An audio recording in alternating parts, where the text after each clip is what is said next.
ኢየሱስ የተባለው ሕፃን ከነዚህ አንዱ ስለሚሆን ለይተንም ስለማናውቀው ዝም ብለህ ምታ አለ።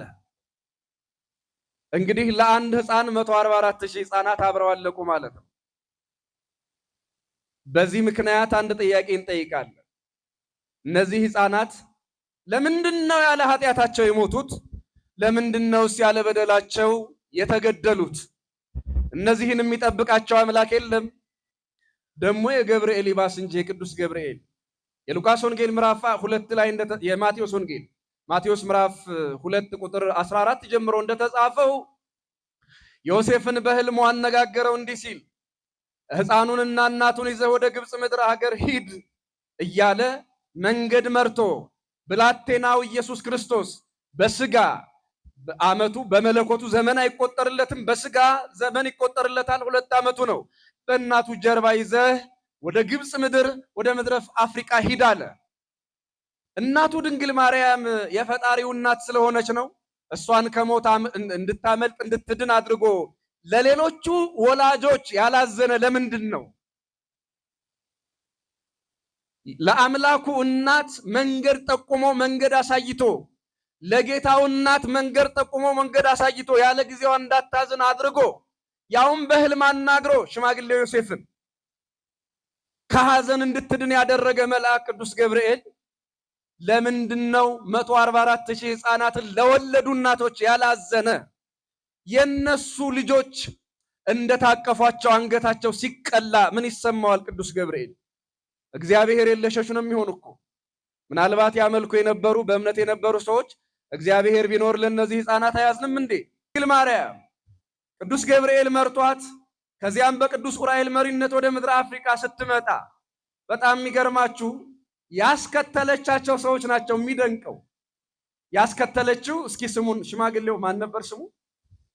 አቤት ዮሴፍ ሽማግሌ የ75 ዓመት ሽማግሌ ሆኖ ድንግል ማርያምን ተከተላት። ይገርማችኋል፣ ውሻ ቢመጣ እንኳን ማዳን የማይችል ሽማግሌ ነው። እንኳን ከሄሮድስ ወታደር፣ እንኳን ከሌባ፣ እንኳን ከሽፍታ ቀበሮ ቢመጣ እንኳን ማዳን የማይችል ሽማግሌ ነው። መሮጥ የማይችል አባወራ ነው። ቁስቋም ሲባል ታውቃላችሁ? ማን ሲባል አልኳችሁ? ግብፅ ላይ ያለ ምድር ነው።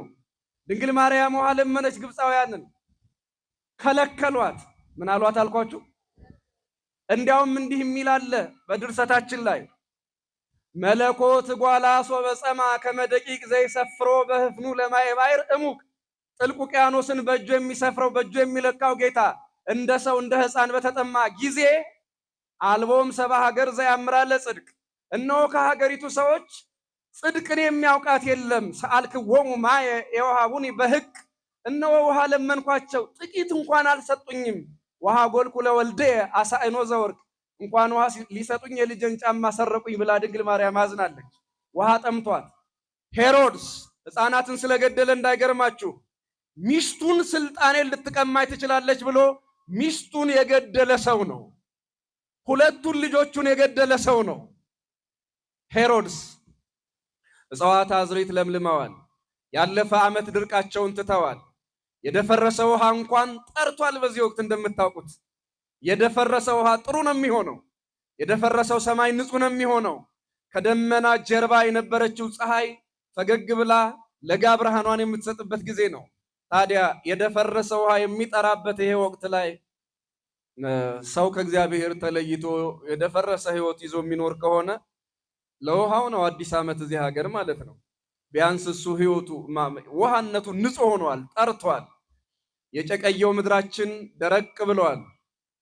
አሁን ከምድር እስከ ሰማይ ተፈጥሮ በሙሉ ንጹህ ሆኗል፣ ጥሩ ሆኗል፣ ማራኪ ሆኗል። አብዛኛው የኢትዮጵያ ምድር እንደዚያ ነው።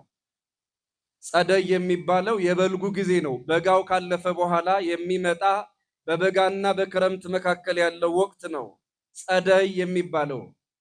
አሁን ይሄ ወቅት እንኳን ለ91 ቀን የሚቆየው መጸው ነው የሚባለው። ከዚህ በኋላ ያለው መጸው ማለት ጥቢ ማለት ነው።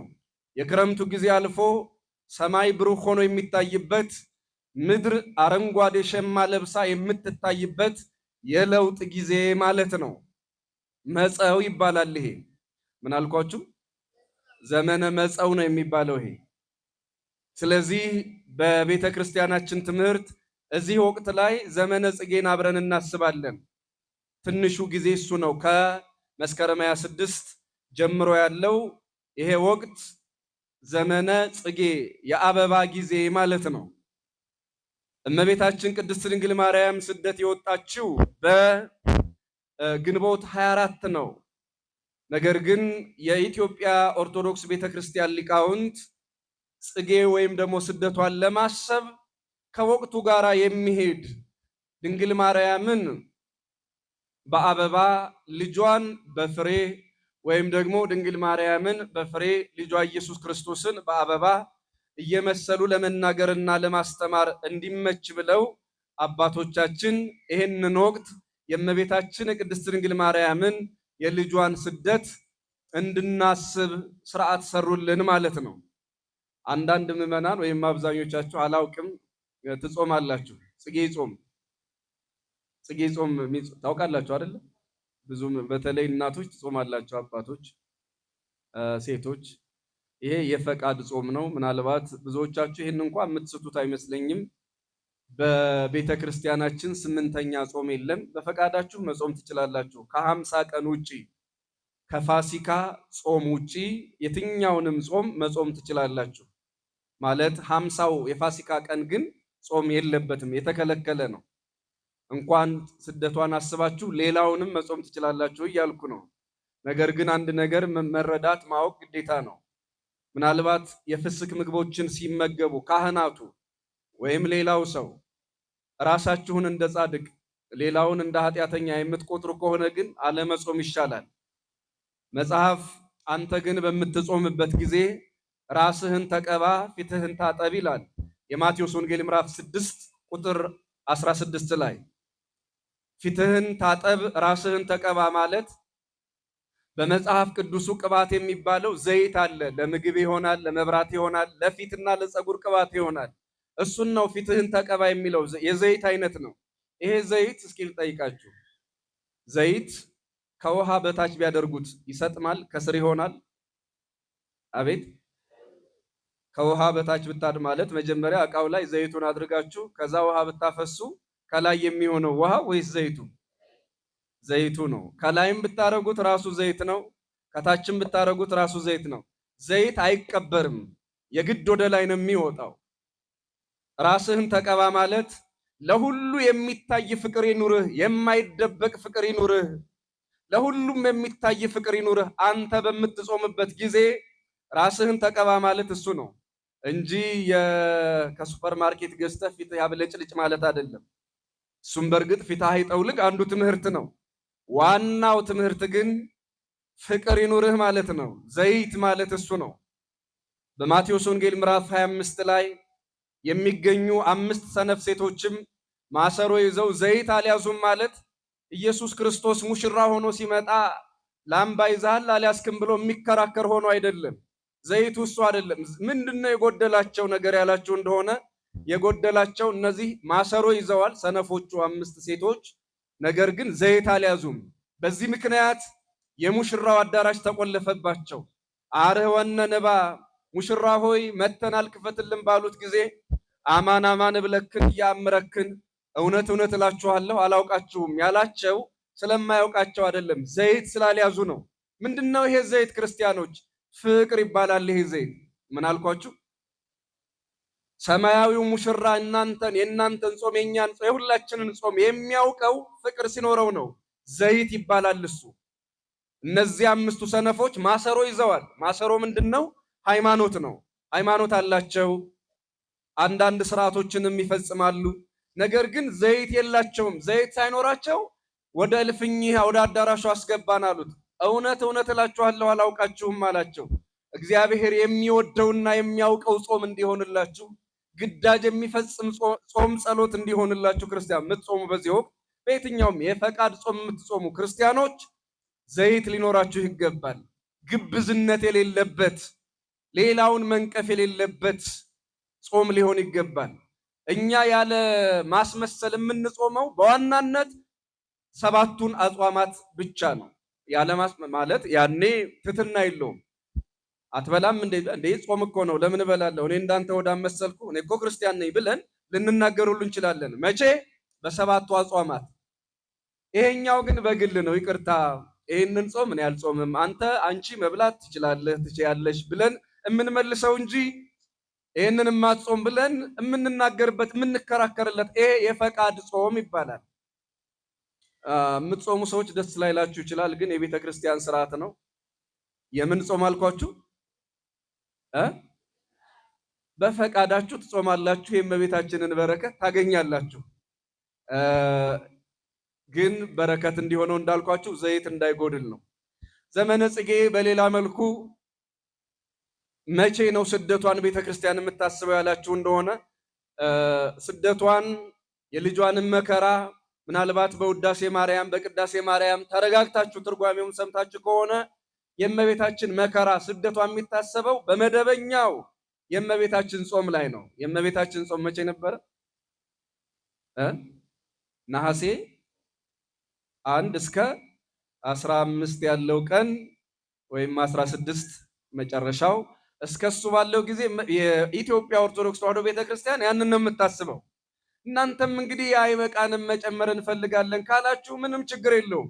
እንዳልኳችሁ 50ውን የፋሲካ ወቅት ብቻ ነው መጾም ማትችሉት እንጂ በሌላው ጊዜ መጾም ትችላላችሁ። አደራ የምላችሁ ጾማችሁ ረሃብ ብቻ እንዳይሆን፣ ቅባዓት የሌለው ፍቅር የሌለው ጾም እንዳይሆን ነው። ዘመነ ጽጌ የእመቤታችን ስደት መታሰቢያ። ዘመነ ጽጌ ማለት አበባ ብያቸዋለሁ፣ የአበባ ወቅት ነው ብያቸዋለሁ። አሁን የአበባ ወቅት የአበባ ብቻ አይደለም የፍሬም ወቅት ነው። ይሄ በራሱ መታሰቡ እንዲሁ አይደለም። ቤተ ክርስቲያን ዘመነ ፍሬ ብላ ለፍሬ ዘምራለች። ባለፈው ጊዜ ዘመነ ፍሬ ብላ ለምድሩ ፍሬ ትጸለያለች። አሁን ደግሞ ለአበባና ለፍሬ እመቤታችንን በአበባ ልጇን በፍሬ እየመሰሉ ወይም ደግሞ በመቀያየር ለማመስገን እንዲመች ከተፈጥሮ ስርዓት ጋር በማዛመድ ቤተክርስቲያኒቱ በዓልን ታስባለች። መቼም ከወቅት ጋር በማገናኘት ወደር የሌላት ናት ቤተክርስቲያናችን። ትንሣኤ የፈለገው ታምር ቢሆን በክረምት ውስጥ አይሆንም። አስባችሁታል? በክረምት ውስጥ ፋሲካ ልጅ አሁን በእርግጥ ያው ሰው ሁሌም ሰርግ ነው ይታወቃል። ነገር ግን ቤተክርስቲያናችን ገበሬው አዝመራውን ሰብስቦ የሚያጭድበት አጭዶ ወቅቶ ወደ ቤቱ የሚሰበስብበት ጊዜ ላይ ነው ብዙ ጊዜ ፋሲካን የምታከብረው። እንዲሁ ቀኑ ስለተመቸ አይደለም። የተፈጥሮ ስርዓት በራሱ ከአብዛኛው ሕዝብ ጋር ምቹ ሁኔታ ፈጥሯል። ምሳሌው ትክክል ነው ብላ ከተፈጥሮ ስርዓት ጋር ነው በዓላትን የምታከብር። ስለዚህ ይሄኛውም ሰማይና ምድር ለኛ አስተማሪ በሆኑበት ወቅት ነው ዘመነ ጽጌን እያሰበች ያለችው። እና መጀመሪያ አበባ ፍሬ ምንድን ነው? በዚህ ወቅት ስለ አበባ ስለ ፍሬ የሚነገረው ስለምንድን ነው ያላችሁ እንደሆነ መጀመሪያ ስለኛ ነው። አሁን ገበሬው የዘራው ዘር ወይ አብቧል ወይ አፍርቷል፣ ለምልሟል። ይሄ ብቻ አይደለም። አሁን አብዛኞቹን እጽዋት ብትመለከቱ ሁለት ነገር በግድ ይቀይራሉ። ወይ ቅርፊት ቀይረዋል፣ ወይ ቅርንጫፍ ቅጠል ቀይረዋል። ይሄ ቅጠላቸው አዲሱ ዓመት ላይ የደረቀ ቅጠል ይዘው አይሸጋገሩም፣ ወይ ደግሞ ቅርፊታቸውን ቀይረዋል። የተዘሩት አዝርዕት አትክልቶቹ ደግሞ ወይ ለምልመዋል፣ አብበዋል፣ አሊያም አፍርተዋል። አያችሁ፣ ይሄ ለኛ ትልቅ ትምህርት ነው። ቅዱስ ጳውሎስ ሮሜ ምዕራፍ 1 ቁጥር 20 ላይ ወዘያስተርኢ እግዚአብሔርም ፍጥረተ ዓለም ይታወቅ በፍጥረቱ፣ ዓለም ከተፈጠረ ጀምሮ ታይቶ የማይታወቅ እግዚአብሔር በስነ ፍጥረቱ ይታወቃል ይላል። በስነ ፍጥረት እግዚአብሔር ያስተምራል። የገበሬው ዘር ወይ ደግሞ በየመንገዱ በየጓሮ የበቀለው እነዚህ ዛፎቹ፣ እጽዋት፣ አዝርዕት፣ አትክልቶቹ ፍሬያማ ከሆኑ ያለፈውን ዓመት የደረቀ ቅጠል ይዘው የማይሸጋገሩ ከሆነ የሰው ልጅ ያለፈውን ዓመት ቁስሉን ተሸክሞ የሚመጣ ከሆነ ዘመን ተለወጠ የምንለው ለኛ አይደለም፣ ለዛፎቹ ቢሆን ይሻላል። ምክንያቱም ቢያንስ እነሱ ወይ ቅጠላቸውን ወይ ቅርፊታቸውን ቀይረዋል። የሰው ልጅስ ምናልባት ሶፋ አሊያም ደግሞ የሶፋ ልብስ ቀይሯል፣ ወይ ደግሞ የቤቱን ነገር አስተካክሏል። ደግሞ ሕይወት እስካልተስተካከለ እነዚህ እጽዋት፣ አዝርዕቱ፣ አትክልቶቹ በሙሉ ለኛ ምሳሌዎች ናቸው። ክርስቲያኖች፣ እግዚአብሔር የለውጥ አምላክ ነው። እንዴት ይለውጣል ያላችሁ እንደሆነ እኛ መቼም እንደ ዛፍ የምንቀይረው ቅርፊት የለንም፣ ቅጠል የለንም። ግን ምናችን ይለውጠዋል? ቅዱስ ጳውሎስ እንዲህ ይላል፣ በልባችሁ መታደስ ተለወጡ እንጂ ይህንን ዓለም አትምሰሉ። የልብ መታደስ ምንድን ነው? ሰዎች ያለፈውን ዓመት ችግር ይዘው፣ ያለፈውን ዓመት ጉድለት ይዘው፣ ያለፈውን ዓመት ያለ ንስሐ ያለ ክርስቲያናዊ ሕይወት እንዲሁ በመመላለስ ብቻ የሚኖሩበትን ሕይወት ይዘው ከቀጠሉ እንግዲህ ምሳሌውን ስመስለው ይቅርታ ከዛፍ እንኳን ልናንስ እንችላለን።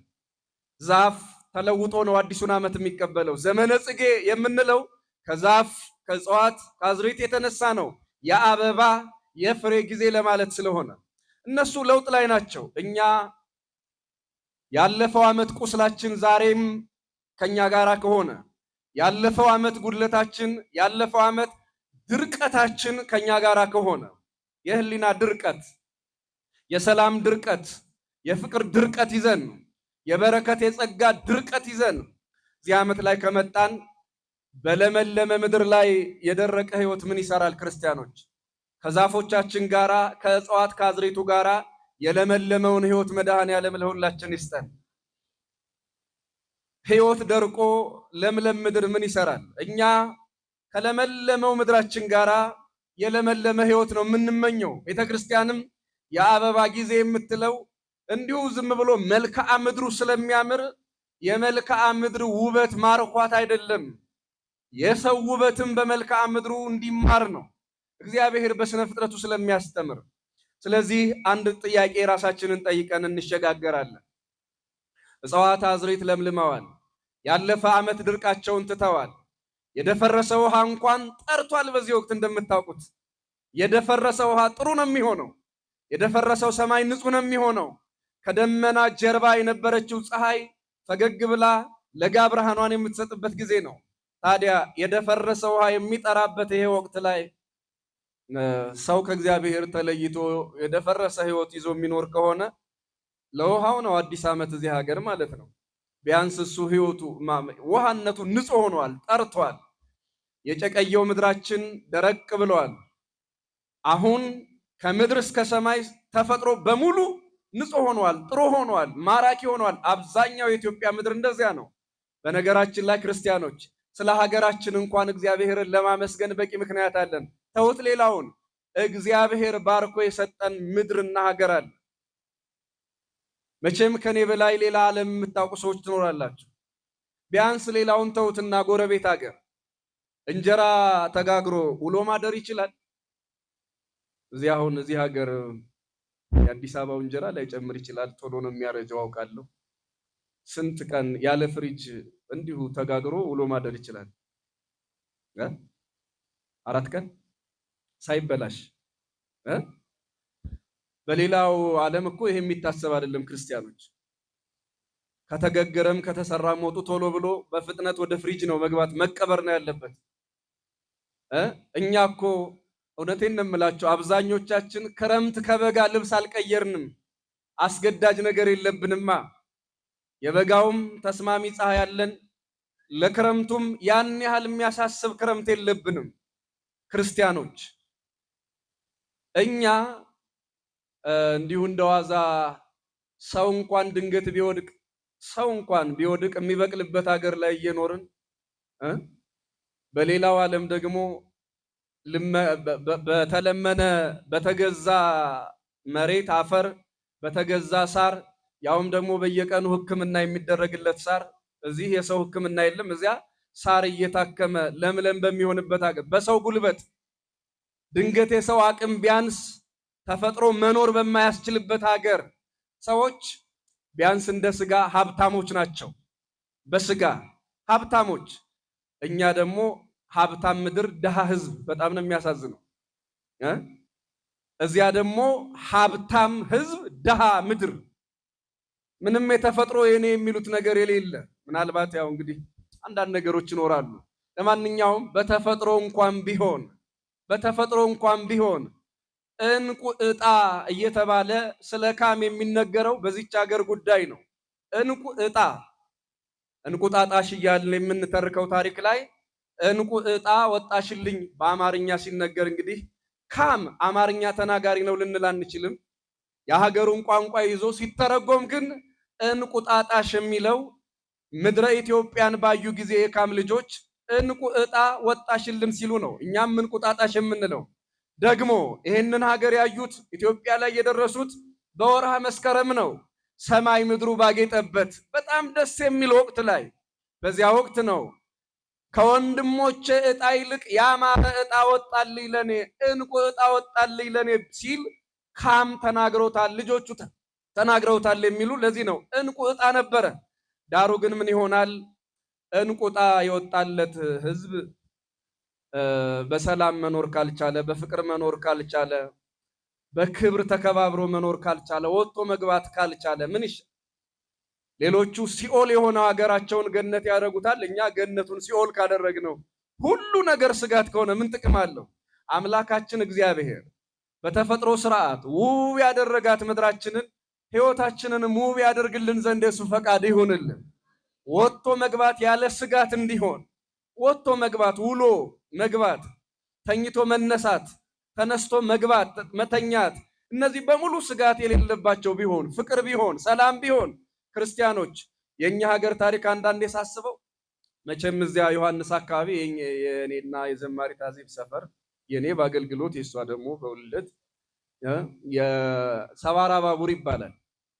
ሰባራ ባቡር ታውቁታላችሁ? የጋሽ ሰርኪስ ባቡር ነው እና ጋሽ ሰርኪስ ወደ ኢትዮጵያ ያመጣት ባቡር እዛው ተሰበረች፣ እዚያው ቆማ ቀረች። እኔ እንዴት ለምን እንዳልተጠገነች ሁሉ አላቅም። ሰባራ ባቡር ተብሎ ሰፈሩ ራሱ ሰባራ ባቡር ተብሎ ቀረ። ያልተሰራ ማለት ነው። እኔ የሀገራችን መልክ ነው የሚመስለኝ። በቃ የቀደመ ስልጣኔ፣ የቀደመ ሀብት። መቼም ስለ አክሱም ሐውልቶች ሲነገር ዛሬ አሁን ይሄ መንፈሳዊ ነገር ልንገራችሁ።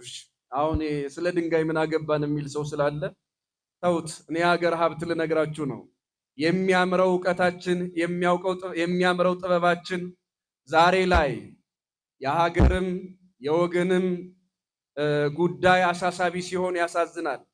እኛ እንዲያው እንደ ሰላም እንኳን ብታዩ አሁን እመቤታችን ድንግል ማርያም ወደ ምድረ አፍሪካ ወደ ኢትዮጵያ መጣች እያልን ስደቷን የምንተርክበት ጊዜ አይደለ? አሁን ደግሞ ያለውን ነገር ስታስቡ አንድ የግብፅ ልዕልት ነበረች፣ ክሊዮፓትራ ትባላለች። በግብፅ ሰላም ጠፍቶ በግብፅ አብሮ መኖር አልቻል ብሎ በዚያ ልጇ እንዲኖር ስላልፈለገች ይህች የግብፅ ልዕልት ክሊዮፓትራ አንድ ታሪክ ጸሐፊ ምን አለ? ልጄ ሆይ አለችው ልዕልቷ፣ ልጄ ሆይ ረዥም ዘመን እንድትኖር ኢትዮጵያ ወደ ተባለች ሀገር ሄደ ተሰደድ ወይም ኑር አለችው። ረጅም ዘመን እንድትኖር ኢትዮጵያ ወደ ተባለች ሀገር ተሰደህ ኑር አለችው። ምን አይነት ዘመን እንድትኖር? ዛሬ ብትኖርስ? ልጄ ሆይ እንዲያው ግብፅ ላይ ሲኦል ሆኖ ጦርነት ተነስቶ መሄጃ ብታጣ እንኳ ወደ ኢትዮጵያ ትለዋለች። አያችሁት? ያኔ ዓለም ወደ ኢትዮጵያ ነበር የሚመጣው። ምን የክሊዮፓትራ ልጅ ይገርማችኋል? በእስልምና እምነት ውስጥ ያሉ ወንድሞቻችን ራሳቸው የሚነግሩት፣ ራሳቸው የሚሰብኩት፣ ራሳቸው የሚመሰክሩት የማይክዱት ሀቅ የመካ ቁራይሾች እስልምና በሀገሩ እንዳይሰበክ ባመፁ ጊዜ የእስልምና ታላቅ ነቢይ መሐመድ ምን አሉ? ወደ ሀበሻ ሀገር ሂዱ አይደል ያሉ? ያኔ ልዩ ሃይማኖት ይዞ ወደ ሌላ ሀገር መሄድ ነውር ነው። የራስን እምነት ይዞ ጸጉረ ልውጥነት አንድ ነገር ነው። ሌላ ሃይማኖት ይዞ ወደ ሌላ ሀገር መሄድ ግን በጣም ከባድ ነበር በወቅቱ።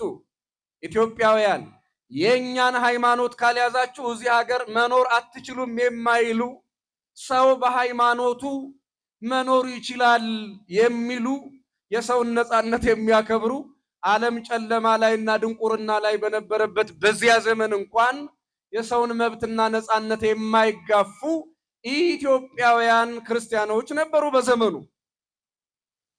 ስለዚህ እስልምና እንኳን በሀገሩ መጠጊያ ሲያጣ በመጀመሪያው ወቅት ይህን አዲስ ሃይማኖት አንቀበልም የሚሉ የመካ ቁራይሾች ነቢዩ መሐመድንና ተከታዮቻቸውን ሰላም ባሳጧቸው ጊዜ ወደ ምድረ ሀበሻ መጥተዋል። እነ ቢላል የሚባሉት የመጀመሪያውን የቁርአን ድምፅ ያሰሙት ማለት ነው። እንግዲህ እዚሁ አይደል የመጡት። ምን ልላችሁ ፈልጌ ነው፣ ብዙዎቹ የሰላም ማዕከል አድርገው ሀገራችንን የሚፈልጓት የሰላም ደሴት የነበረች ምድር ናት። አሁን እኛ እያንዳንዱ ነገር ምን እየሆነ እንደሆነ እስከማይገባን ድረስ ረጅም የጦርነት ታሪክ የምንሰማበት፣ ረጅም የሞት ታሪክ የምንሰማበት፣ የሆነ ወቅት ላይ እኮ እንደ ህዝብ ግጭት ይኖራል፣ አለመግባባት ይኖራል። ነገሮች ሲረዝሙ ሞትን ስንለምደው ዛሬ አሁን ብዙዎቻችን የሚገርማችሁ ስለ ሞት ሲነሳ በዚህ አካባቢ እንዲህ አይነት ሰው ሞተ ሲባል 2 ሰው ሞተ እንደነግጥም ያው ታውቁታላችሁ። 2 ሰው ሞተ ዜና አይደለም። 3 ሰው ሞተ፣ 5፣ 10፣ 20 ሰው የለም። በቃ ሰው በእንደዚህ አይነት መጠን እንደዚህ 500 ሰው 200 ሰው 60 ሰው እንደዚያ 100 በቃ 100 ቤት ካልሆነ መደነቅ አቁመናል ባጭሩ። ይሄ ማለት ነው ሞትን ለምደነዋል ማለት ነው። ሞትን የሚያመጣ ችግርን ሞትን የሚያመጣ ጦርነትን ፈተን እንጂ ሞትን ለምደን እንዳንኖር መድኃኔዓለም ይርዳን። እኛ እንዲያው በዚህ ጦር ኃይሎች የሚባል ሰፈር መጀመሪያ የኢትዮጵያ አውሮፕላን ማረፊያ ነበረ። አሁን ኦልድ ኤርፖርት የሚባለው ማለት ነው። እና እዚያ ላይ ሰራተኛ የነበሩ ጸሐፊ ምን ብለው ጻፉ? የሚገርመኝ ታሪክ፣ አውሮፕላን ሲያርፍና ሲነሳ ወፎች አስቸገሩን አሉ። ምኖች አስቸገሩን? ወፍ አስቸገረን አሉ። መፍትሄስ? አውሮፕላን ሲነሳና ሲያርፍ ሊነሳ ሲል ገና ከመነሳቱ ጥቂት ደቂቃ በፊት ሲያኮበኩብ መሳሪያ ጥይት አንስተን እንተኩሳለን፣ ወፎችን እንበትናቸዋለን አሉ። ወፎችን እንበትናለን። ሊያርፍም ሲል ገና ቀረብ ሲል አስቀድመን እዚህ አካባቢ ያሉ ወፎችን በጥይት እንበትናቸዋለን አሉ። በምን እንበትናቸዋለን? እና ከዚያ በኋላ እረፍት አገኘን፣ ሰላም አገኘን አሉ። በቃ አየር መንገዱ በሰላም ማረፍ በሰላም ማስነሳት ቻለ አውሮፕላኑ። ከጊዜ በኋላ ግን የሆነውን አናውቅም። እንኳን ይሄ ቆመ ጠብቀኝ ይቅርና መድፍ ብንተኩስ ወፎቹ አልበተናሉ አሉ። በኋላ ስናጠናው አሉ የጥይቱን ድምፅ ወፎቹ ለምደውታል አሉ። የጥይቱን ድምፅ ወፎቹ ምን ብለውታል? የጥይት ድምፅ ለመዱ ማለት በሌላ አነጋገር ሞትንም ለምደውታል ማለት ነው። ክርስቲያኖች የጥይት ድምፅ ለምዶ መኖርስ በጣም ከባድ ነው። የሞት ዜና ለምዶ መኖር በጣም ከባድ ነው። ያወፎች ማለት እኛ ነን ይመስለኛል። ሞትን ለምደናል። ይሄንን ነው መልመድ የሌለብን። ሰላም ማጣትን ነው መልመድ የሌለብን። እየሰጉ መኖርን ነው ለምዶ መኖር የሌለብን። እና አንዳንድ ጊዜ የሀገር ሽማግሌዎች የማይፈቱት መድኃኔዓለም ብቻ የሚፈታው ችግር አለ። ታስታውሳላችሁ ማርቆስ 5 ላይ 12 ዓመት ደም የፈሰሳት ብዙ ባለ መድኃኒቶችን አግኝታለች። ሀብታም ናት። እንዲያውም ሌላ ወንጌላዊ ዋልቦ ዘበቋ ዘእንበለ ዘአልሃማ ገንዘቧን ጨረሰች እንጂ የረባት የጠቀማት የለም ይላል። ብዙ ባለ መድኃኒቶች ብዙ በሽተኞችን አድነው ሊሆን ይችላል። ሁሉንም በሽታ ባለ መድኃኒት አያድንም። አንዳንድ ህመሞችን ራሱ መድኃኔዓለም ብቻ ያድናቸዋል። ምናልባት የኛ በሽታ ምናልባት የኛ ችግር ሰው አያክመውም መሰለኝ። የሀገራችንን በሽታ መድኃኔዓለም ይፈውስልን። እንግዲህ ባጭሩ መልክዓ ምድራችንን አስመልክተን ዘመነ ጽጌውን አስበን የአበባውን ውበት የምድራችንን ጸጋ አስበን ይህን ያህል ካልን ወደ እመቤታችን ስንመጣ እመቤታችን ድንግል ማርያም ወደ ሀገራችን ወደ ኢትዮጵያ የመጣችበት መንገድ ወደ ምድረ አፍሪካ የመጣችበት መንገድ በጣም ድንቅ ነው። 2 ነገር ነግሬያችሁ ትምህርቱን እቋጫለሁ። የመጀመሪያው ምናልባት ብዙዎቻችሁ አስታውሳችሁት ታውቁ ይሆን አላቅም። ልጇ መድኃኔዓለምን ይዛ ስትሰደድ ድንግል ማርያም በኢየሱስ ክርስቶስ ምክንያት 144,000 ሕፃናት አልቀዋል። ስንት ሻልኳችሁ? ሄሮድስ ይባላል ንጉሱ። ፓራኖይድ የሚባል በሽታ ነበረበት። እንትናማ ስልጣኔን ሊቀማኝ ይችላል እያለ ያልገደለው ጀነራል የለም። ዛሬ ሰላም ሳይለኝ ያለፈ ይሄ መተተኛ ደግሞ ምን አስቦ ነው እያለ የጠረጠረውን ሰው ሁሉ ሲያስርና ሲገድል የነበረ ነው። ሄሮድስ ሕፃናትን ስለገደለ እንዳይገርማችሁ ሚስቱን ስልጣኔን ልትቀማኝ ትችላለች ብሎ ሚስቱን የገደለ ሰው ነው። ሁለቱን ልጆቹን የገደለ ሰው ነው። ሄሮድስ ያበደ ንጉሥ ነው። እና የዘመናችን ሰዎች የፓራኖይድ በሽታ ተጠቂ ነው ይሉታል። በቃ ሁሉም ሰው ይሄ ሰውማ ጤነኛ የኔ ላይ የሆነ ነገር አስቧል እያለ የሚያስብ በራሱ ጊዜ ጭንቀት የሚዘራ ሰው አለ አይደለ? እንደዛ አይነት በቃ ምን ያላደረገው መጥፎ ነገር አለ? በመጨረሻም እንዳበደ ውሻ ራሱን በልቶ እስኪሞት ድረስ በዮሐንስ ወንጀል ምክንያት ማለት ነው። ዮሐንስ መጥምቅን ካስገደለ በኋላ በጣም ብዙ ጥፋት አድርሷል። ልነግራችሁ የምፈልገው ከሁለት ነገሮች የመጀመሪያው አንዱ ይሄ ነው። 144,000 ሕፃናት ለምንድን ነው በኢየሱስ ክርስቶስ ምክንያት የሞቱት? ብዙዎቻችሁ እዚህ ውስጥ አንድ ጥያቄ ትጠይቃላችሁ። እሱ ምንድን ነው? መድኃኒታችን ኢየሱስ ክርስቶስ ለሕይወት ነው ምክንያት ሊሆን የመጣ። ለምንድን ነው ምክንያት ሊሆን የመጣው? ሕይወት ሊሆነን ነው፣ መድኃኒት ሊሆነን ነው። ነገር ግን 144,000 ሕፃናት በኢየሱስ ክርስቶስ ምክንያት ሞተዋል። እንደምታውቁት ታሪኩን እዚህ ላይ ጊዜ አላጠፋም። እርዳታ ሰጣለሁ ብሎ አዋጅ አወጀ። ሄሮድስ ከቄሳር ከሮማ የመጣ እርዳታ ስላለ ልጆቻችሁን ይዛችሁ ነው አለ። እርዳታ እናገኛለን ብለው 3 ልጅ ካላቸው እናቶች አንዳንድ ልጅ የተበደሩ ሰዎች ነበሩ። ያው አንድ ልጅ ነው ይዞ መሄድ የሚቻለው። 3 ልጆቿን ይዛ መሄድ ስለማትችል አንድ እናት ሌላውን ልጅ ለሌላቸው ሴቶች አከፋፍላ ነበር። እና በዚህ ምክንያት እርዳታ ሲጠብቁ ነው እንግዲህ የሄሮድስ ወታደሮች ኢየሱስ የተባለው ሕፃን ከነዚህ አንዱ ስለሚሆን ለይተንም ስለማናውቀው ዝም ብለህ ምታ አለ። እንግዲህ ለአንድ ሕፃን 144,000 ሕፃናት አብረው አለቁ ማለት ነው። በዚህ ምክንያት አንድ ጥያቄ እንጠይቃለን። እነዚህ ሕፃናት ለምንድነው ያለ ኃጢአታቸው የሞቱት? ለምንድነውስ ያለ በደላቸው የተገደሉት? እነዚህን የሚጠብቃቸው አምላክ የለም? ደግሞ የገብርኤል ይባስ እንጂ የቅዱስ ገብርኤል የሉቃስ ወንጌል ምዕራፍ 2 ላይ የማቴዎስ ወንጌል ማቴዎስ ምዕራፍ 2 ቁጥር 14 ጀምሮ እንደተጻፈው ዮሴፍን በሕልሙ አነጋገረው እንዲህ ሲል ሕፃኑንና እናቱን ይዘህ ወደ ግብፅ ምድር ሀገር ሂድ እያለ መንገድ መርቶ ብላቴናው ኢየሱስ ክርስቶስ በስጋ ዓመቱ በመለኮቱ ዘመን አይቆጠርለትም፣ በስጋ ዘመን ይቆጠርለታል። 2 ዓመቱ ነው። በእናቱ ጀርባ ይዘህ ወደ ግብፅ ምድር ወደ ምድረ አፍሪካ ሂድ አለ። እናቱ ድንግል ማርያም የፈጣሪው እናት ስለሆነች ነው።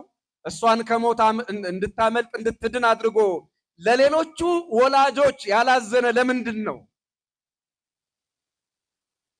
ለአምላኩ እናት መንገድ ጠቁሞ መንገድ አሳይቶ ለጌታው እናት መንገድ ጠቁሞ መንገድ አሳይቶ ያለ ጊዜዋ እንዳታዝን አድርጎ ያውም በሕልም አናግሮ ሽማግሌው ዮሴፍን ከሐዘን እንድትድን ያደረገ መልአክ ቅዱስ ገብርኤል ለምንድነው 144,000 ሕፃናትን ለወለዱ እናቶች ያላዘነ? የነሱ ልጆች እንደታቀፏቸው አንገታቸው ሲቀላ ምን ይሰማዋል ቅዱስ ገብርኤል? እግዚአብሔር የለሸሽ ነው የሚሆን እኮ። ምናልባት ያመልኩ የነበሩ በእምነት የነበሩ ሰዎች እግዚአብሔር ቢኖር ለነዚህ ሕፃናት አያዝንም እንዴ? በነገራችን ላይ ዛሬ ለአንዳንድ እግዚአብሔር የለሽ ሰዎች ዛሬም ጥያቄው ይሄ ነው። እግዚአብሔር ቢኖር አንዱ ጠግቦ ሌላው ተርቦ እንዴት እንደዚህ ይኖራል? እግዚአብሔር ቢኖር ጉልበተኞች እንዴት ይሄን ዓለም ያመሰቃቅሉታል? እግዚአብሔር ጣልቃ ቢገባ ለምን ያልሆነም ያለምን አልሆነም እያሉ የእግዚአብሔርን ሕልውና ዓለም ላይ ባለ ስርዓት መለካት የሚፈልጉ ሰዎች አሉ። ባጭሩ ይሄን ጥያቄ እንመልሳለን። እነዚህ ሕፃናት ሲታረዱ ሄሮድስ ጨካኝ ሆኖ ለ144,000 ወላጆችና ልጆች ሳያዝን እነዚህን ደም እንባ ያስለቀሰ ሄሮድስ ሲጨክን እናቱ ድንግል ማርያም በጓሮ በር እንድታመልጥ አድርጎ ቅዱስ ገብርኤል ከሞት ከሐዘን እንድታመልጥ ሲያደርጋት ድንግል ማርያምን 144,000 ሕፃናትን ለወለዱ እናቶች ለምን አላዘነም? ክርስቲያኖች መልሱን ላሳጥረው ረዘም ያለ ነገር አለው። ማቴዎስ 27 ቁጥር 25 ላይ መልሱን እናገኘዋለን። መድኃኒታችን ኢየሱስ ክርስቶስ የተሰደደ በ2 ዓመቱ ነው። የተሰቀለበትን እስኪ እናንተ ንገሩኝ። በስንት ዓመቱ ነው የተሰቀለ? አቤት ይሄንን አታውቁትም እንዴ? ዛሬ አጥቢያችሁ እዚህ አካባቢ ያላችሁ መድኃኔዓለም ነው የተሰቀለበትን እድሜ ታውቁታላችሁ። በ33 ዓመቱ ነው የተሰቀለ። እነዚህ ሕፃናትም ልክ እንደ ኢየሱስ ክርስቶስ ነበሩ። እድሜያቸው የዓመት የ2 ዓመት ነበሩ። ቢያድጉ ስንት ዓመት የሆናቸው ነበረ? 33 አካባቢ ነው አይደል የሆናቸው? ወጣቶች የሆኑ ነበር አይደለ? አዎ ማቴዎስ 27-25 ላይ ክርስቶስ ካደገ በኋላ የተፈጸመ ነገር፣ ከ30 ዓመት በኋላ የተፈጸመው ነገር የ30 ዓመት ጥያቄ ይመልሳል። ከ30 ዓመት በፊት የታረዱ ሕፃናትን ጥያቄያቸውን ይመልሳል።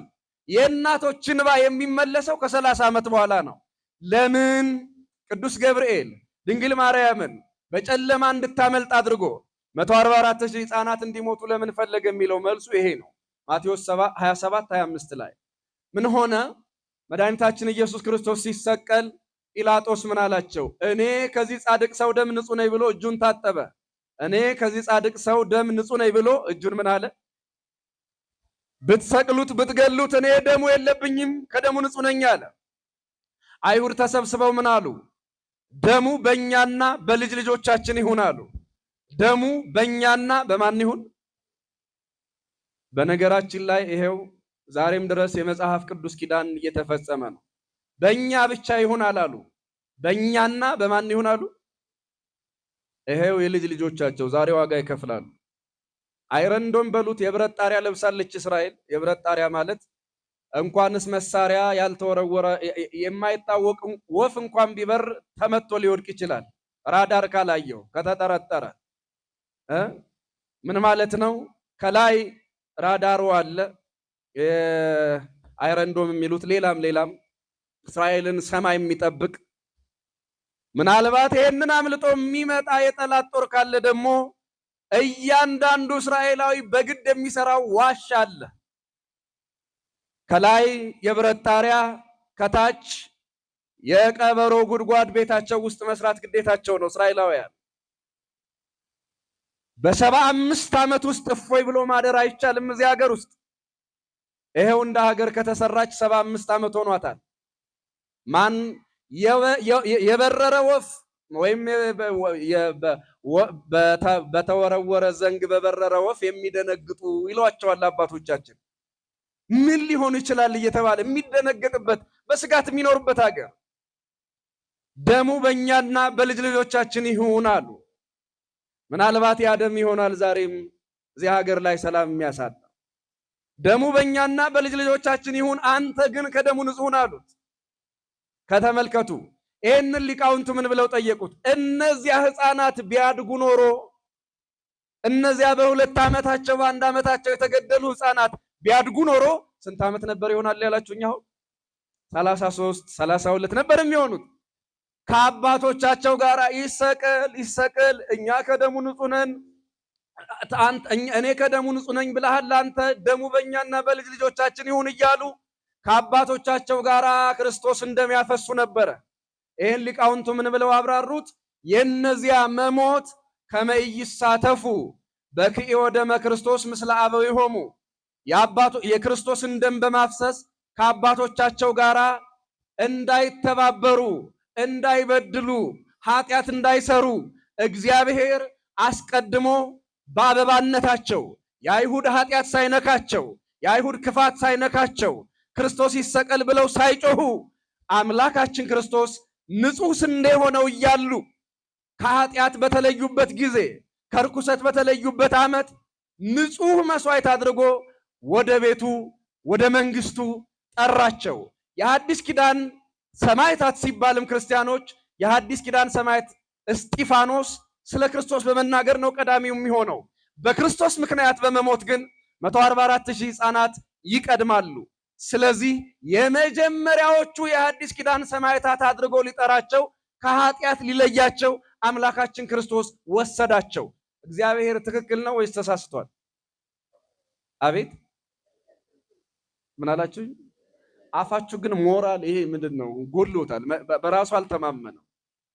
አንዳንድ ወላጆች እንግዲህ ሌላ አስባችሁ ሊሆኑ ይችላል፣ ግን እግዚአብሔር ትክክል ነው። እነዚህ ሕፃናት ቢኖሩስ ኖረው ይቀራሉ? ኖሮ ከምን ይባላል? ከሞት ዞሮ ከምን የነገ ሞታቸውን እኮ ነው የሞቱት። የማይሞቱ ልጆች አይደለም የሞቱት፣ የሚሞቱ ሰዎች ናቸው የሞቱት። የማይሞት ልጅ አይደለም የሞተው፣ የሚሞት ልጅ ነው። ምናልባት ወላጆች ጊዜያዊውን አስበው በኖሩልን ለአቅመ ሔዋን ለአቅመ አዳም በደረሱልን ሊሉ ይችላሉ።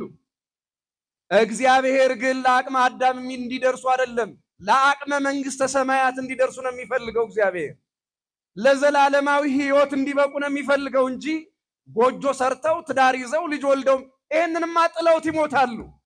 ጥለውት የማይሞቱትን ዘላለማዊ ሕይወት እግዚአብሔር ሊሰጣቸው ፈለገ። ስለዚህ አርጅተው በክፋት ከሚሞቱ በንጽህና ሳሉ በቅድስና ሳሉ እግዚአብሔር ጠራቸው። ይህንን አሁን የኋላ አባቶች ናቸው በመንፈስ ቅዱስ ተገልጾላቸው የነገሩን። ይህንን የማያውቁ ወላጆች እግዚአብሔር የለሾች ቢሆኑ አይገርመንም። እግዚአብሔር አይሳሳትም። ክርስቲያኖች እግዚአብሔር ምን አይልም። የሚያደርግበትን ምክንያት እኛ አናውቅም። ምድር ላይ ለምን ጦርነት ሆነ? ጉልበተኞች ለምን ይህና ለም ይረብሻሉ? ጣልቃ ገብቶ ለምን አያስቆምም? ይሄኛ ጥያቄ ነው። ልክ እነዚያን ሕፃናት ሄሮድስ ሲገላቸው ለምን ዝም ይላል? ጣልቃ ገብቶ አይኑን አያጠፋውም? ጣልቃ ገብቶ ጉልበቱን አይሰብረውም? ጣልቃ ገብቶ ሕይወቱን አይነሳውም ልንል እንችል ነበር። እግዚአብሔር ግን እኛ የማናውቀው ምክንያት ነበረው ሕፃናቱን የጠራበት። አሁንም በግል ሕይወታችን እንደ ሀገር እንደ ዓለም አቀፉም ችግር ቢሆን ክርስቲያኖች እኛ የማናውቀው እግዚአብሔር የሚያውቀው መለኮታዊ አስተዳደር አለው። ይህ ዓለም ባለቤት ያለው ዓለም ነው። ፈጣሪ ያለው ዓለም ነው። ነገር ግን ሁሉም ነገር እኛ እየገባን አይሆንም። ሁሉንም ነገር እኛ እያወቅነው አይሆንም። እኛ ስለ ራሳችን እንኳን ማናውቅ ከንቱ ፍጥረቶች ነን፣ እንኳን ስለ ሰፊው ዓለም። ስለዚህ እግዚአብሔር በአምላክነቱ የሚያደርገውንና የሚያውቀውን አንተ ወደ ፈቅደህ አደረግከው ብሎ አምኖ መቀበል ነው። ከዚያ ውጪ በራሳችን ስተት በራሳችን ጥፋት ነገሮች እንዳይበላሹብን ከማድረግ ውጪ እኛ የአቅማችንን አድርገን ያልቻለውን ሁሉ ለእግዚአብሔር ሰጠን የሚሆነው ነገር ለበጎ ነው ብሎ ማመን ተገቢ ነው። የእነዚህ የ144,000 ሕፃናት ታሪክ የሚነግረን እሱን ነው። ስለዚህ ባልገባን ነገር ላይ እግዚአብሔር ላይ እንዳናዝን፣ ባልገባን ነገር ላይ እግዚአብሔር ላይ ጣታችንን እንዳንቀስር እነዚህ 144,000 ሕፃናት ምስክሮቻችን ናቸው። ይሄ ነገር መልእክቱ ገብቷችኋል? አቤት ድንግል ማርያም ያለ ጊዜዋ እንዳታለቅስ እነዚህ 144,000 ሕፃናትን የወለዱ እናቶች ደግሞ ያለቀሱበት ምክንያት ግልጽ ነው። ወላጆች ለጊዜው አልገባቸውም። እግዚአብሔር ግን ቀድሞ አውቆ ልጆቻቸውን ከምን ሊጠብቅላቸው ነው አልኳቸው? አቤት ከኃጢአት አይደለም። ኖረው ከሚሞቱበት ዓለም ይልቅ ኖረው ለዘላለም ወደሚኖሩበት መንግሥተ ሰማያት ለመውሰድ ብሎ ነው። ዘላለማዊ ጸጋ ዘላለማዊ ክብርን ለልጆቻቸው ለመስጠት ነው። እናቶቻቸው ቢመኙም 70-80 ዓመት ነው። 70-80 ዓመት ኖረው የሚያጡትን ዓለም ለዘላለም ይኖሩበት ዘንድ ወደ ተጠሩለት መንግሥተ ሰማያት እግዚአብሔር ዘላለማዊውን አስቀድሞ ጠራቸው እንጂ ጨካኝ አምላክ ሆኖ አይደለም እያልኳችሁ ነው። እግዚአብሔር ጨካኝ አይደለም። ዛሬም ለሚሞቱ ሕፃናት፣ ዛሬም ለሚሞቱ ጎልማሶች ምናልባት አንዳንድ ጊዜ በራስ መንቀዥቀዥ የሚመጣ ሞት አለ። እግዚአብሔር ይጠብቃል፣ እናውቃለን።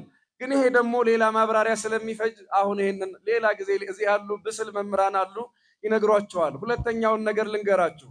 ድንግል ማርያም ቅዱስ ገብርኤል መርቷት ከዚያም በቅዱስ ዑራኤል መሪነት ወደ ምድረ አፍሪካ ስትመጣ በጣም የሚገርማችሁ ያስከተለቻቸው ሰዎች ናቸው። የሚደንቀው ያስከተለችው እስኪ ስሙን ሽማግሌው ማን ነበር ስሙ?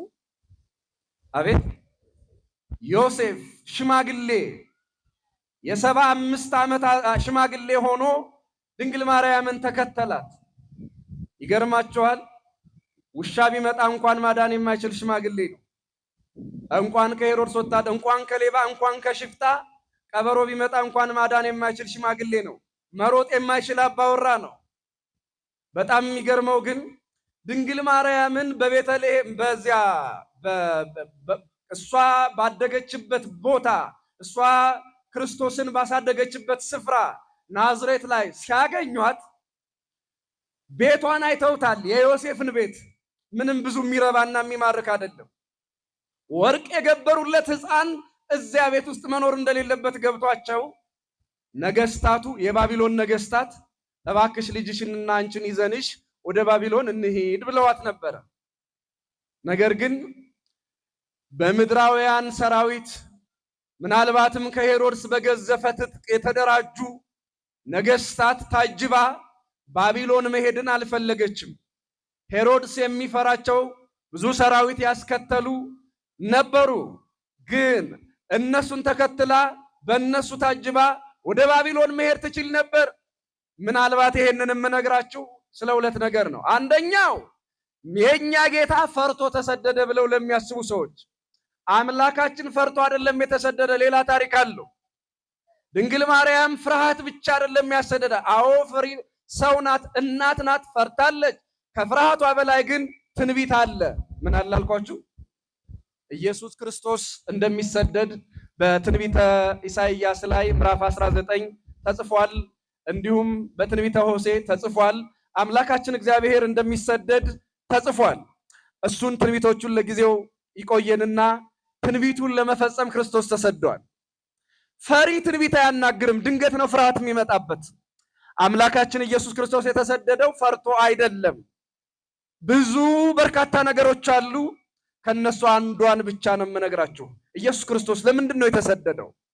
በእናቱ ጀርባ ሆኖ በእናቱ እቅፍ ሆኖ ወደ ምድረ አፍሪካ የመጣው ለምንድን ነው ያላችሁ እንደሆነ ክርስቲያኖች፣ መጀመሪያ ታቦተ ጽዮን እዚህ መጣለች። ታውሳላችሁ? በቀዳማዊ ምኒልክ ዘመነ መንግስት ማን መጣለች አልኳችሁ?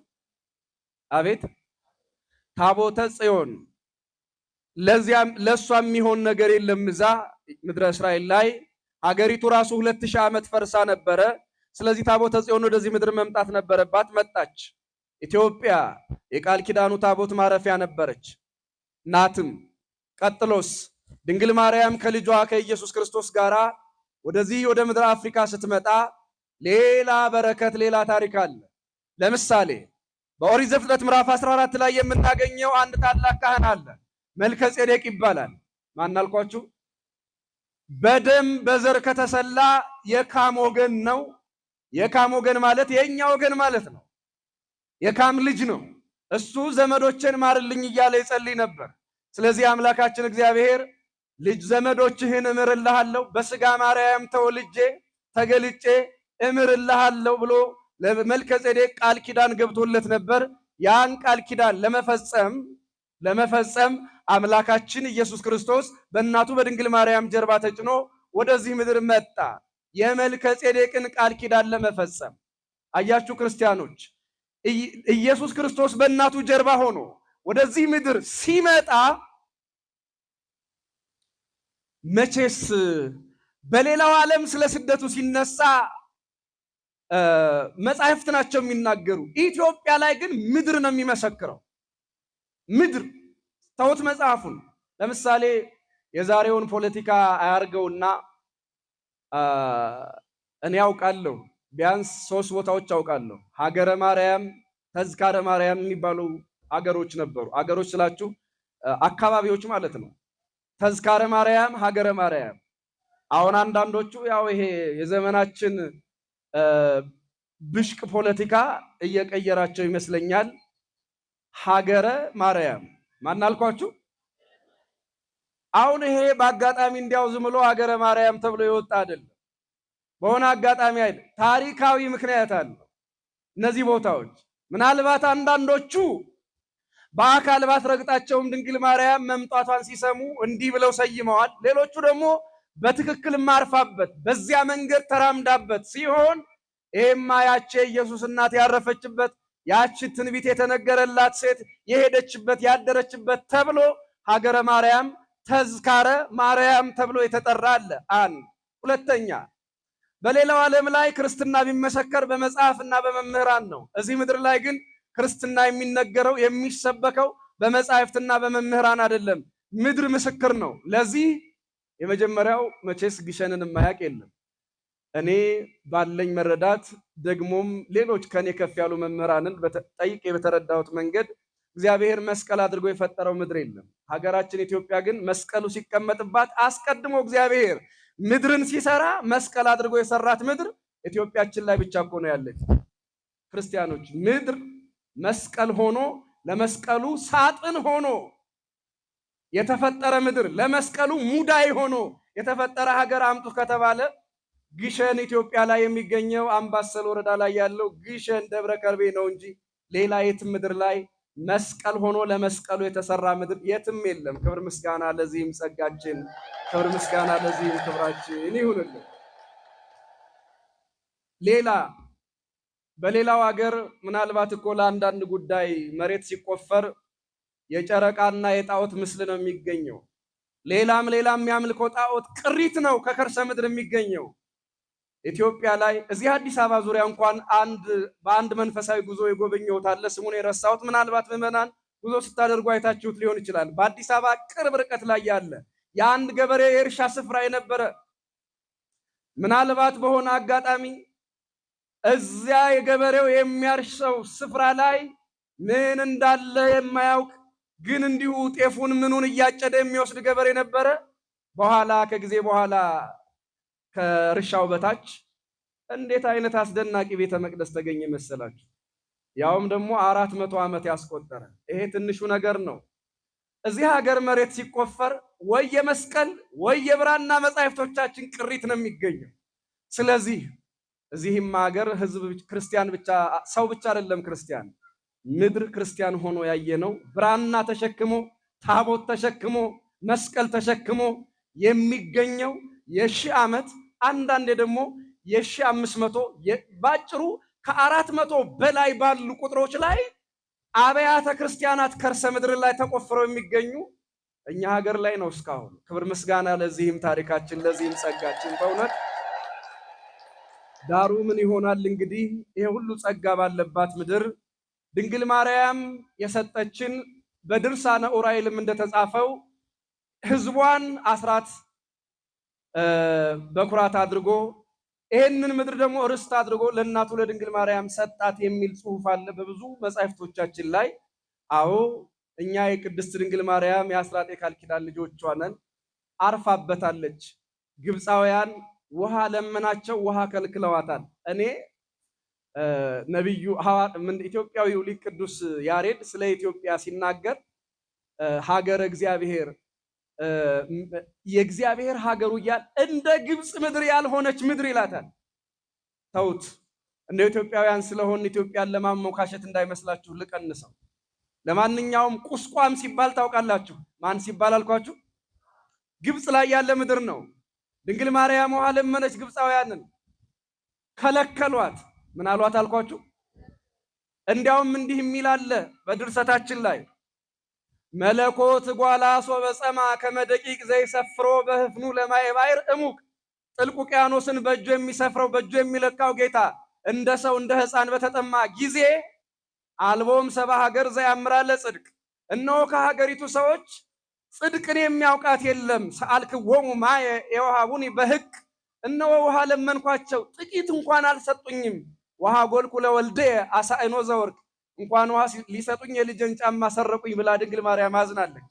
ውሃ ጠምቷት በዚህ ጊዜ የረገጠውን መሬት ውሃ እንዲፈልቅበት አደረገ።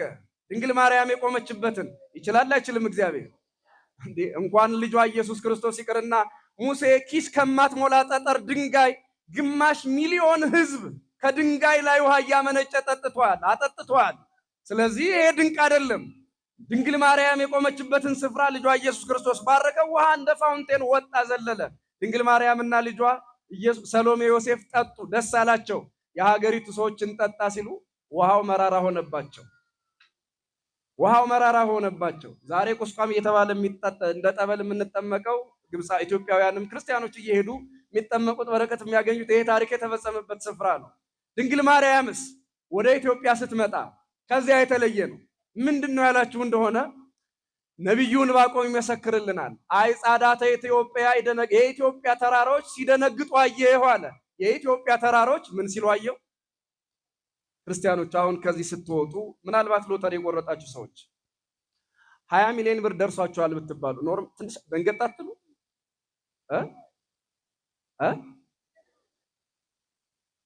አረ እንዲያውም አንድ ሐኪም ይባላል ትንሽ ቀልዶች አሉ፣ መራራ ቀልዶች አሉ። እውነት ሎተሪ የደረሰው ሰው ወደ ሐኪም ሄዶ የስነ ልቡና ሕክምና እንዲያደርግለት ቢደርሰው ያ ብዙ ብር ቢደርሰው ደንግጦ እንዳይጎዳ ወደ ስነ ልቡና ሐኪም ሄደ። ያ ሰው ወዳጆች ወሰዱት እና ምንድነው የምነግርላችሁ ለዚህ ታካሚያችሁ? አይ ብዙ ብር ደርሶታል እና ብንነግረው ደንግጦ በዚያው እንዳይሞትብን አንተ አረጋገዋሉ። ስንት ብር ነው የደረሰው? እንዲህ ይሄን ያህል ሚሊዮን። እና ይሄን ሰው አረጋግጬላችሁ ራሳችሁ ከዚህ ሁሉ ብር ምን ያህል ትሰጡኛላችሁ አለው የስነ ልቡና ሐኪም። ላንተማ 50 ሚሊዮን እንሰጣለን አሉት። ራሱ ደንግጦ ወደቀ አሉ በደስታ ይሄን ሰውዬ እንዳይደነግጥ እርዳልን እንጂ ባለውለታችን ነው ይሄን ያህል እንሰጣለን ተብሎ። ለነግራችሁ የፈለኩት ደስታ ያስደነግጣል። ምን ያስደነግጣል? መርዶ ብቻ አይደለም፣ ሐዘን ብቻ አይደለም፣ ደስታ ያስደነግጣል። የኢትዮጵያ ተራሮች ሲደነግጡ አየው። አንዳንድ የአማርኛው መጽሐፍ ቅዱስ አይጻዳት የሚለውን ምንድነው ድንኳን ይለዋል። ማህደረ እግዚአብሔር የእግዚአብሔር ማደሪያ ለማለት ነው። ችግር የለውም።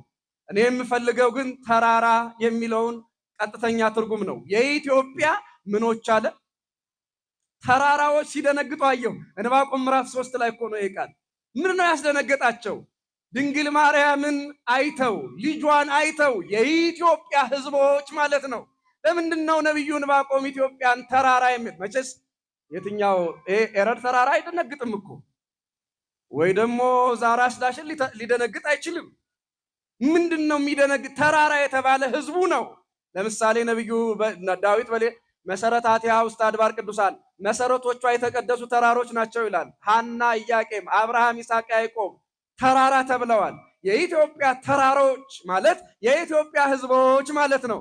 ለምንድን ነው የኢትዮጵያ ሕዝቦችን ተራራ የሚለው? እንዴ በመንፈሳዊ ዕውቀት በስጋዊ ጥበብ ከፍ ያሉ ህዋ የሚቃርሙ ምድር የጠበባቸው ዓለምን የሚያረጋጉ ነበሩ። ምናልባት ክርስቲያኖች ብዙ ጊዜ ፀሐይ ላይ ያስኳችሁ እንጂ የመን ዛሬ ምናልባት ኔቶ ራሱ ሊያስቆመው የማይችል ቀውስ ውስጥ እንዳለች ታውቋታላችሁ። የመን ትንኝን ተኩሰው ሊመቱ የሚችሉ ወታደሮች የተሰማሩባት ሀገር ፍጹም ሰላም መሆን አልቻለችም። ከዚህም ነውጥና መፍረስ አለባት። በእርግጥ ጎረቤት ሀገር ለመውቀስ ሞራል የለንም እኛ አሁን።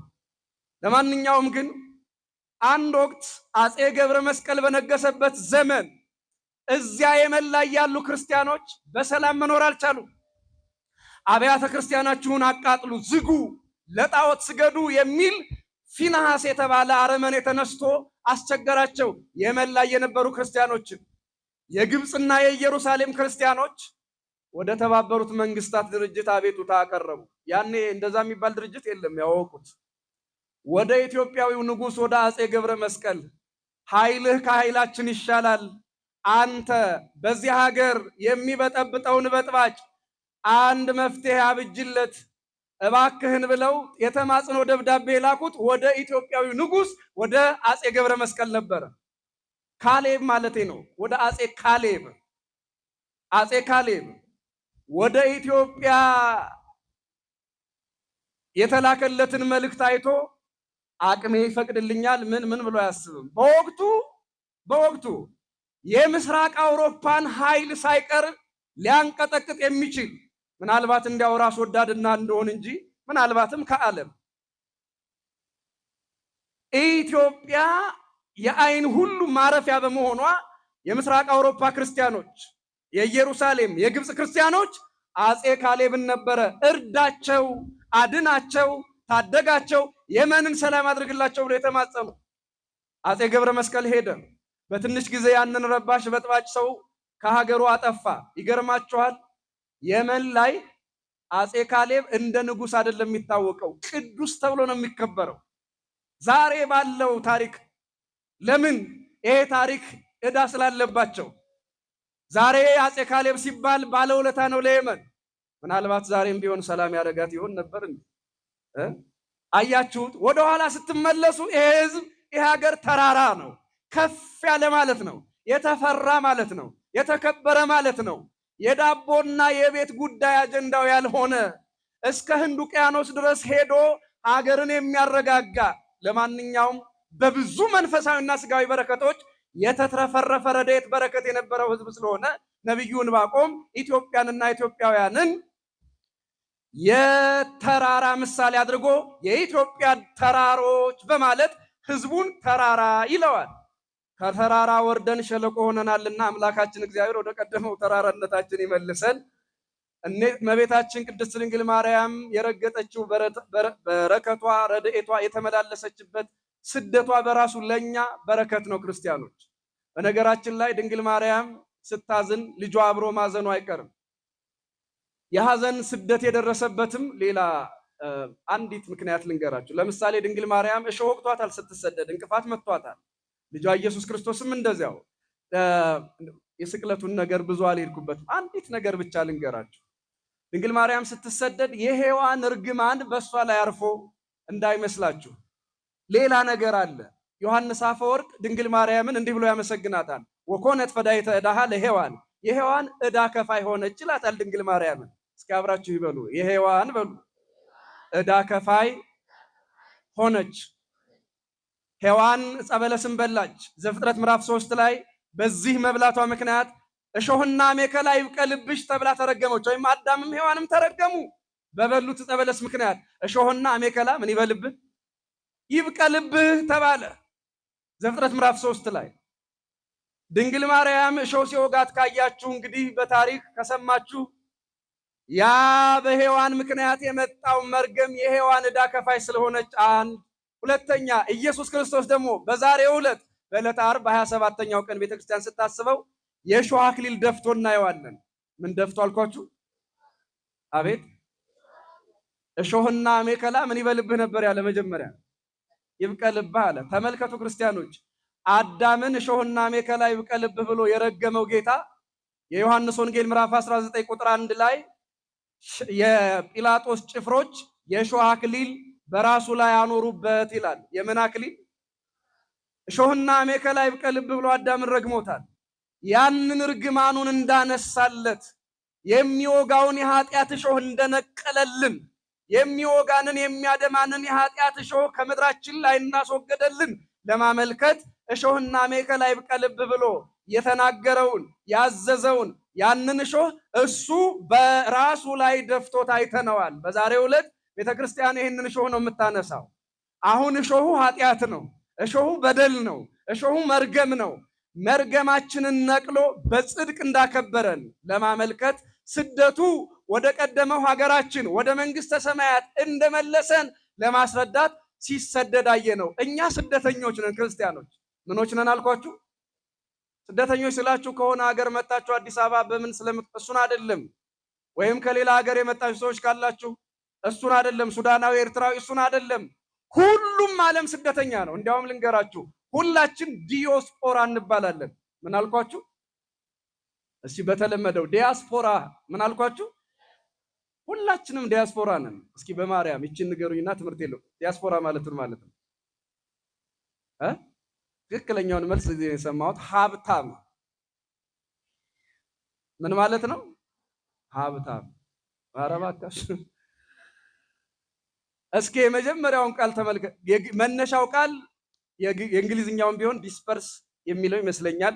የግሪኩ ቃል ደግሞ ዲዮስፖራ ይባላል። ዲዮስፖራ ማለት ንጹህ ትርጉሙ ሀብታም ማለት አይደለም፣ ስደተኛ ማለት ነው። ምን ማለት ነው አልኳችሁ? ስለዚህ ሁላችንም ምኖች ነን? አቤት! ሁላችንም መጤዎች ነን። ከየት የመጣን? ከገነት የተሰደድን። ከየት የመጣን አልኳችሁ?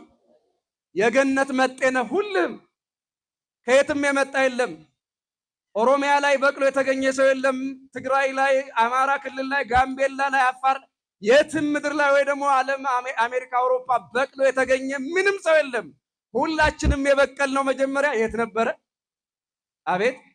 ከገነት ተሰደን ከገነት መተን ነው። አሁን እዚህ ምድር ላይ መጤው ነው መጤውን የሚያሰድደው። የመጤ መጤ ማለት ነው። ሶስተኛ ወገን ነው የሚያሳድደው።